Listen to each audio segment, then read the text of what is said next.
సంపద సృష్టి అందులో భాగంగా ఒక పక్కన టోల్గేట్లలో టోల్గేట్లు ఏర్పాటు చేసి రాష్ట్ర రహదారులకు కూడా డబ్బులు వసూలు చేయాలన్నటువంటి ఆలోచన నెంబర్ 1 అయితే అదే సందర్భంలో ఇప్పుడు విద్యుత్తుకు సంబంధించినటువంటి ఛార్జీల పెంపు మరొక ఎత్తు అయితే ఇలా ఒక్కోటి ప్రజలకు సంబంధించిన భారాలని విపక్షం విమర్శిస్తుంటే ఇందులో అవసరాన్ని రీత్యా తప్పించి ఎవరిని భారాలు మోపమని చెప్తున్నటువంటి వేళ మరొక కొత్త అడుగు ఏంటయ్యా అంటే ఇప్పుడు వ్యాపారస్తులు జిఎస్టీ రిజిస్టర్ అంటే 50 లక్షల లోపు జిఎస్టీకి రిజిస్ట్రేషన్ అక్కర్లేదు. సాధారణంగా వ్యాపార లైసెన్స్ తీసుకుంటుంటారు. కానీ ఇప్పుడు జిఎస్టీ కట్టేవాళ్ళు భారీగానే ఉంది. దేశంలో టాప్ లిస్ట్లోనే ఉంది, టాప్ 5లోనే ఉంది ఆంధ్రప్రదేశ్. అయితే ఇప్పుడు జిఎస్టీ పెంచాలి అంటే చాలామంది వ్యాపారులు ఎవరైతే జిఎస్టీ తీసుకోవట్లేదో ఆ జిఎస్టీ రిజిస్ట్రేషన్ చేయించాలి. ఇది తాజాగా పయ్యోవుల కేసు వాణిజ్య పన్నుల శాఖ మంత్రి జిఎస్టీ అధికారులకు సూచించింది.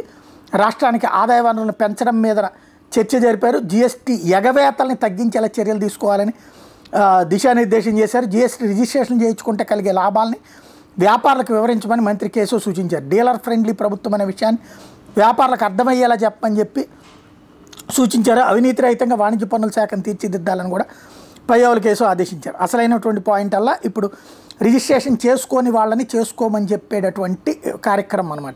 ఒక ఆస్పెక్ట్లో మంచిది. అదే సందర్భంలో చాలామంది ఎందుకు రిజిస్టర్ చేయించుకోరంటే ఒకసారి కట్టడం బిగించేశాక ఆపుతా అంటే వాళ్ళ వ్యాపారం దెబ్బతిన్నా సరే ఎందుకు కట్టరు అనే ఒత్తిడి ఉంటుంటుంది.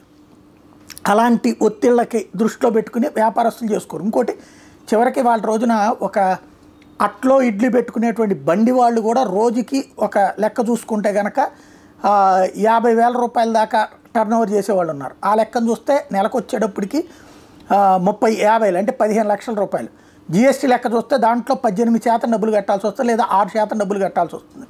అంతంత వాళ్ళంటే ఏది దాంట్లో లాభం మీదగా జిఎస్టీ అనేది రొటేషన్ మీద. కాబట్టి చాలామంది కట్టట్లేదు. ఇప్పుడు అట్లాంటి వాళ్ళతో ఏం చేస్తారో చూడాలి.